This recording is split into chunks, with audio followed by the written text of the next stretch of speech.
અમદાવાદ હવામાન વિભાગ દ્વારા કરવામાં આવેલી આગાહી અનુસાર આજે ગુજરાતમાં તમામ જિલ્લાઓમાં વરસાદ થશે। આજે હવામાન વિભાગ દ્વારા રાજ્યભરમાં હળવાથી ભારે વરસાદની આગાહી કરવામાં આવી છે।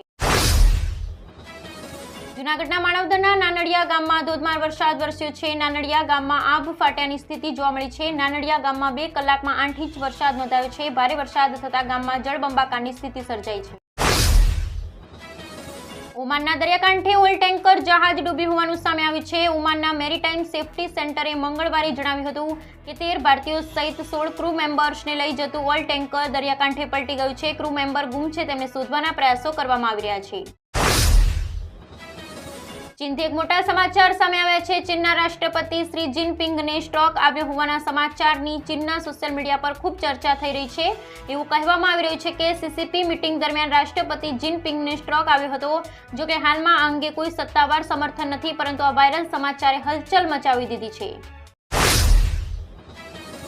અમદાવાદમાં પોલીસ પર આક્ષેપ કરતી મહિલાનો વિડીયો વાયરલ થયો છે। આયેશા ગલેરિયા નામની મહિલાએ સોશિયલ મીડિયા પર વિડીયો વાયરલ કરી પોલીસ કામગીરી પર સવાલ ઉઠાવ્યા છે।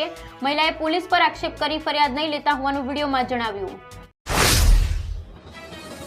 સાબરકાંઠા અને અરવલ્લી જિલ્લામાં કહેર મચાવનાર ચાંદીપુરા વાયરસને મહેસાણા જિલ્લામાં પર પ્રવેશ થયો છે।